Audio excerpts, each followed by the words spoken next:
ಇವತ್ತು ನಿಮ್ಮ ಅಕ್ಕಪಕ್ಕದವರೇ ನಿಮಗೆ ಶತ್ರುಗಳಾಗಿರ್ಬೋದು, ಅಥವಾ ನೀವು ಉದ್ಯೋಗ ಮಾಡುವಂತಹ ಸ್ಥಳದಲ್ಲಿರ್ಬೋದು, ನಿಮ್ಮ ಸಂಘ ಸಂಸ್ಥೆಗಳಲ್ಲಾಗಿರ್ಬೋದು, ನಿಮ್ಮ ರಾಜಕೀಯ ರಂಗಗಳಲ್ಲಾಗಿರ್ಬೋದು, ಅಥವಾ ನಿಮ್ಮ ಊರಿನಲ್ಲೇ ಆಗಿರ್ಬೋದು. ಅಂತಹ ಶತ್ರುಗಳು ನಿಮ್ಮ ಮುಂದೆ ಇರಬಾರ್ದು. ಅಂದರೆ ನಿಮ್ಮ ಊರು ಬಿಟ್ಟು ಹೋಗಬೇಕು, ಅಥವಾ ನಿಮ್ಮ ಏರಿಯಾ ಬಿಟ್ಟು ಹೋಗಬೇಕು, ಅಥವಾ ನಿಮ್ಮ ಕ್ಷೇತ್ರ ಅಂದರೆ ನೀವು ಮಾಡ್ತಿರೋ ಉದ್ಯೋಗ ಅಥವಾ ಒಂದು ಸಂಘ ಸಂಸ್ಥೆ ರಾಜಕೀಯ ಈ ಕ್ಷೇತ್ರಗಳಿಂದ ಹೋಗಬೇಕು. ಅವನಿರಗಂಟ ನಾನು ಬೆಳಕಿಗೆ ಬರೋಕ್ಕಾಗ್ತಾ ಇಲ್ಲ, ಸೊ ಅವನು ಇಲ್ಲಿಂದ ಹೋಗ್ಬಿಡ್ಬೇಕು. ಮತ್ತು ಅವನಿಂದಾಗಿ ನಮ್ಮ ವ್ಯಾಪಾರ ವ್ಯವಹಾರಗಳಲ್ಲಿ ನಷ್ಟ ಆಗ್ತಾ ಇದೆ, ಅವನು ಅಲ್ಲಿಂದ ಅಂಗಡಿ ಕಿತ್ತಬೇಕು. ಸಾಮಾನ್ಯವಾಗಿ ನಿಮ್ಮ ಮನೆಯ ಮಕ್ಕಳು ಅಕ್ಕಪಕ್ಕದವರನ್ನೇ ಇಷ್ಟಪಟ್ಟು, ಸೊ ಅವರು ನಿಮಗೆ ಅಲ್ಲಿ ಸಮಾಜದಲ್ಲಿ ಗೌರವ ಹಿಂಸೆಗಳನ್ನು ಕೊಡ್ತಾ ಇರ್ತಾರೆ. ಸೊ ಅಲ್ಲಿ ಅಕ್ಕಪಕ್ಕದಲ್ಲೇ ಪತಿ ಪತ್ನಿಯರ ಒಂದು ಸಂಬಂಧ ನಾಶ ಮಾಡುವಂಥ ಜನಗಳಿರ್ತಾರೆ. ಸೊ ಅದರಿಂದ ನಿಮ್ಮ ಮನೇಲಿ ಸದಾ ಕಿರಿಕಿರಿಗಳೇ ಆಗ್ತಾ ಇರುತ್ತೆ. ಮತ್ತು ಊರುಗಳಲ್ಲಿ ನಿಮ್ಮ ಯಜಮಾನಿಕೆಗೆ, ನಿಮ್ಮ ಒಂದು ಯಾವುದೇ ಥರದ ಕಾರ್ಯಗಳಿಗೂ ಮತ್ತೊಬ್ಬರು ಅಡ್ಡಿ ಆಗ್ತಾನೆ ಇರ್ತಾರೆ. ನಮಸ್ತೆ ವೀಕ್ಷಕರೇ, ನಾನು ನಿಮ್ಮ ಮೈಸೂರಿನ ಶ್ರೀನಿವಾಸನ್. ವೀಕ್ಷಕರೇ, ಈ ಒಂದು ಸಂಚಿಕೆಯಲ್ಲಿ ಬಹಳ ಅದ್ಭುತವಾದಂತಹ ಮಾಹಿತಿಯನ್ನು ನಾನು ನಿಮಗೆ ಕೊಡ್ತಾ ಇದ್ದೀನಿ. ಯಾರೂ ಕೂಡ ವಿಡಿಯೋನ ಸ್ಕಿಪ್ ಮಾಡದೆ ಸಂಪೂರ್ಣವಾಗಿ ನೋಡಿ ಅಂತ ಹೇಳಕ್ಕೆ ಇಷ್ಟಪಡ್ತೀನಿ. ಇದು ಬಹಳ ಉಪಯುಕ್ತವಾದಂತಹ ಮಾಹಿತಿ ಎಲ್ಲರಿಗೂ ಸಹ. ಏನಪ್ಪ ಮಾಹಿತಿ ಅಂತಂದರೆ, ಇವತ್ತು ಶತ್ರುಗಳ ಉಪಟಳಗಳಿಂದ, ಇವತ್ತು ನಿಮ್ಮ ಅಕ್ಕಪಕ್ಕದವರೇ ನಿಮಗೆ ಶತ್ರುಗಳಾಗಿರ್ಬೋದು, ಅಥವಾ ನೀವು ಉದ್ಯೋಗ ಮಾಡುವಂತಹ ಸ್ಥಳದಲ್ಲಿರ್ಬೋದು, ನಿಮ್ಮ ಸಂಘ ಸಂಸ್ಥೆಗಳಲ್ಲಾಗಿರ್ಬೋದು, ನಿಮ್ಮ ರಾಜಕೀಯ ರಂಗಗಳಲ್ಲಾಗಿರ್ಬೋದು, ಅಥವಾ ನಿಮ್ಮ ಊರಿನಲ್ಲೇ ಆಗಿರ್ಬೋದು, ನಿಮ್ಮ ಬಂಧು ಸಂಬಂಧಗಳಲ್ಲೇ ಆಗಿರ್ಬೋದು. ಇಂತಹ ಶತ್ರುಗಳಿಂದ ನಾನಾ ವಿಧದ ಉಪಟಳಗಳನ್ನು, ತೊಂದರೆಗಳನ್ನು ನೀವು ಸಾಮಾನ್ಯವಾಗಿ ಅನುಭವಿಸಿರ್ತೀರ. ಅಂತಹ ಶತ್ರುಗಳು ನಿಮ್ಮ ಮುಂದೆ ಇರಬಾರ್ದು.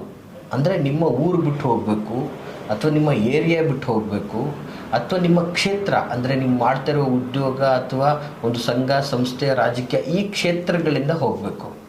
ಸೊ ಈ ಥರದ ಒಂದು ಅಂತರಂಗದ ಒಂದು ದ್ವೇಷ ಸಹಜವಾಗಿ ಕೆಲವೊಂದಷ್ಟು ವ್ಯಕ್ತಿತ್ವ ಪ್ರವೃತ್ತಿಗಳಲ್ಲಿ ಇರ್ತಕ್ಕಂಥದ್ದನ್ನು ನಾವು ಗಮನಿಸ್ತೀವಿ.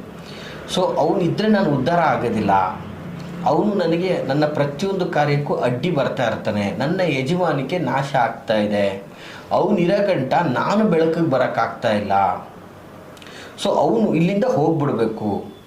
ಮತ್ತು ಅವನಿಂದಾಗಿ ನಮ್ಮ ವ್ಯಾಪಾರ ವ್ಯವಹಾರಗಳಲ್ಲಿ ನಷ್ಟ ಆಗ್ತಾ ಇದೆ, ಅವನು ಅಲ್ಲಿಂದ ಅಂಗಡಿ ಕಿತ್ತಬೇಕು. ಇದು ಒಂದೇ ವ್ಯವಸ್ಥೆಗೆ ಅಂತಲ್ಲ, ಶತ್ರುತ್ವಗಳು ನಾನಾ ವಿಧದಲ್ಲಿ ಆಗಿರ್ತದೆ ವೀಕ್ಷಕರೇ. ಸೊ ವ್ಯಾಪಾರ ವಹಿವಾಟುಗಳಲ್ಲಾಗಿರ್ಬೋದು, ಸೊ ಆ ಕ್ಷೇತ್ರವನ್ನು ಬಿಟ್ಟು ತೊಲಗುವಂತಹ ವ್ಯವಸ್ಥೆ ಆಗಿರ್ಬೇಕು, ಅಥವಾ ಸಂಘ ಸಂಸ್ಥೆ ಉದ್ಯೋಗ ಸ್ವಯಂ ಉದ್ಯೋಗ ಅಥವಾ ಆ ಒಂದು ಸಂಸ್ಥೆಗಳಲ್ಲಾಗಿರ್ಬೋದು. ಸೊ ಅವನು ಇರೋ ಗಂಟ ನನಗೆ ಸಂಸ್ಥೆಯಲ್ಲಿ ರೆಕಗ್ನೈಸ್ ಮಾಡಲ್ಲ ಅನ್ನುವಂಥ ವ್ಯವಸ್ಥೆ ಆಗಿರ್ಬೋದು, ಅಥವಾ ಅಕ್ಕಪಕ್ಕದಲ್ಲಿ ಸಣ್ಣ ಪುಟ್ಟ ಕ್ಷುಲ್ಲಕ ಕಾರಣಗಳಿಂದಾಗಿ ಪದೇ ಪದೇ ಪದೇ ಹಿಂಸೆ ಕೊಟ್ಟು ನಿಮಗೆ ತೊಂದರೆ ಕೊಡ್ತಾ ಇದ್ದರೆ, ಅಲ್ಲಿ ಅವ್ರು ಇರೋವರೆಗೂ ನಾನು ನೆಮ್ಮದಿಯಾಗಿ ಇರೋಕ್ಕಾಗದೇ ಇಲ್ಲ, ಹೆಂಗಾದ್ರೂ ಮಾಡಿ ಅವ್ರನ್ನ ಹೋಗಿ ಊರು ಬಿಡಿಸ್ಬೇಕಲ್ಲ ಅನ್ನುವಂಥ ಆಲೋಚನೆಗಳಾಗಿರ್ಬೋದು. ನೋಡಿ, ದಯವಿಟ್ಟು ಹೇಳ್ತಾ ಇದ್ದೀನಿ, ಯಾವುದೇ ತಂತ್ರವನ್ನು ಮಾಡಿದ್ರೂ ಬಹಳ ಎಚ್ಚರಿಕೆಯಿಂದ, ನಿಮಗೆ ತೊಂದರೆ ಕೊಟ್ಟು ಅವ್ರುಗಳಿಂದ ನೀವು ಬದುಕಕ್ಕಾಗದೇ ಇಲ್ಲ ಅನ್ನುವಂಥವ್ರ ಮೇಲೆ ದಯವಿಟ್ಟು ಈ ಒಂದು ತಂತ್ರವನ್ನು ಮಾಡಿ. ಬಹಳ ಪವರ್ಫುಲ್ ಆದಂತಹ ತಂತ್ರ. ಬರೀ ಒಣಗಿದಂತಹ ಮೂರು ಒಣಗಿದಂತಹ ಮೆಣಸಿನಕಾಯಿಯಿಂದ ಈ ಒಂದು ತಂತ್ರವನ್ನು ಮಾಡ್ಬೋದಾಗಿರುತ್ತೆ ವೀಕ್ಷಕರೇ. ಬಹಳ ಸುಲಭ, ಬಹಳ ಶಕ್ತಿಶಾಲಿಯಾಗಿರ್ತಕ್ಕಂತಹ ಒಂದು ತಾಂತ್ರಿಕವಾದಂತಹ ತಂತ್ರವಾಗಿರ್ತದೆ. ಬಹಳ ಅದ್ಭುತವಾಗಿ ರಿಸಲ್ಟ್ ಕೊಡುತ್ತೆ. ಸೊ ಈ ಥರದ ಒಂದು ಸಮಸ್ಯೆಗಳನ್ನು, ಈ ಥರವಾಗಿ ನೊಂದು ಕೊರಗ್ತಾ ಇರ್ತಕ್ಕಂಥದ್ದು ನೋಡಿ, ಸಾಮಾನ್ಯವಾಗಿ ನಿಮ್ಮ ಮನೆಯ ಮಕ್ಕಳು ಅಕ್ಕಪಕ್ಕದವರನ್ನೇ ಇಷ್ಟಪಟ್ಟು, ಸೊ ಅವರು ನಿಮಗೆ ಅಲ್ಲಿ ಸಮಾಜದಲ್ಲಿ ಗೌರವ ಹಿಂಸೆಗಳನ್ನು ಕೊಡ್ತಾ ಇರ್ತಾರೆ.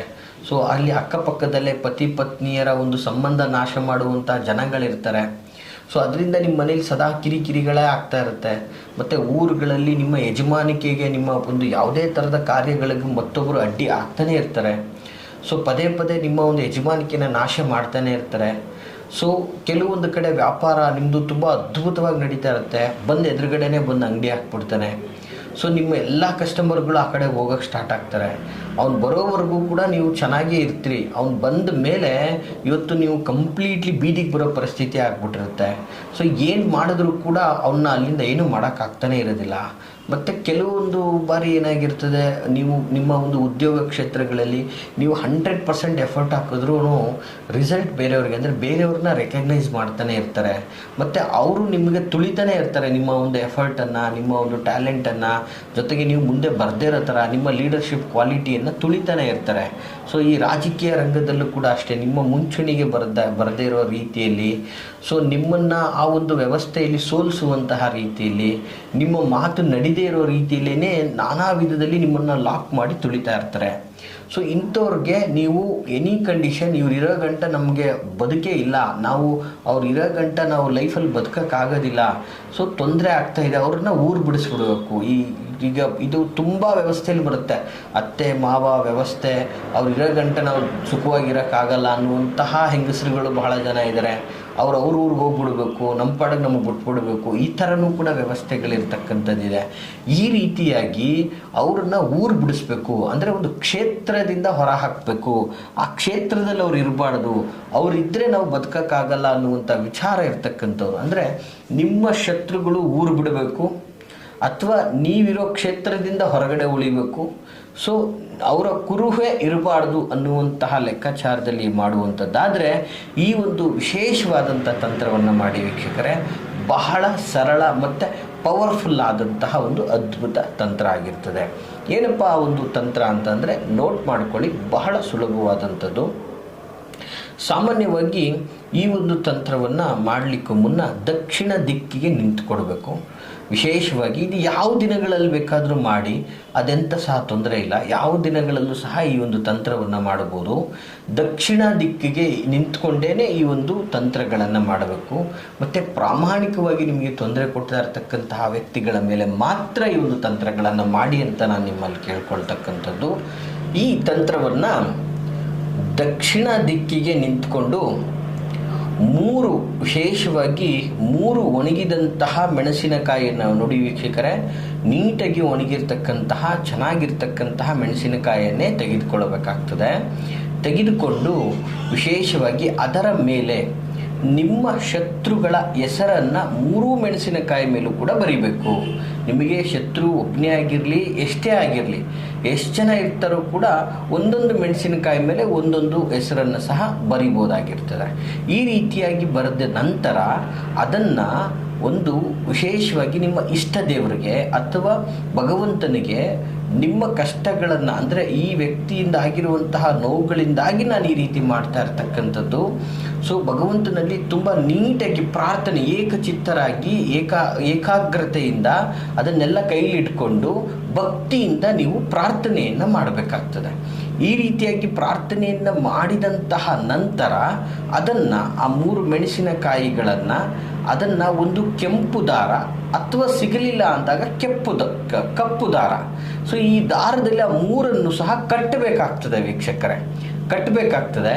ಕಟ್ಟಿ ಅದನ್ನು ಸೀದಾ ತೆಗೆದುಕೊಂಡು ಬಂದು ನಿಮ್ಮ ಊರಿನ ಹೊರವಲಯ, ಅಂದರೆ ನಿಮ್ಮ ಕ್ಷೇತ್ರವನ್ನು ಬಿಟ್ಟು, ನಿಮ್ಮ ಊರನ್ನು ಬಿಟ್ಟು ಬಂದ ನಂತರ ಸಿಗುವಂತಹ 3 ದಾರಿಯಲ್ಲಿ ವೀಕ್ಷಕರೇ ದಯವಿಟ್ಟು ನೀಟಾಗಿ ತಾಳ್ಮೆಯಿಂದ ಅದನ್ನು ನೋಟ್ ಮಾಡ್ಕೊಳ್ಳಿ. 3 ದಾರಿಯಲ್ಲಿ ಇದನ್ನು ಸಂಪೂರ್ಣವಾಗಿ ಹೂಳಬೇಕಾಗ್ತದೆ. ಈ ರೀತಿಯಾಗಿ ಹೂಳ್ಬಿಟ್ಟು ನೀವು ಹಿಂದೆ ತಿರುಗಿ ನೋಡದೆ, ಅಪ್ಪಿ ತಪ್ಪಿನೂ ಕೂಡ ಹಿಂದೆ ತಿರುಗಿ ನೋಡಬೇಡಿ.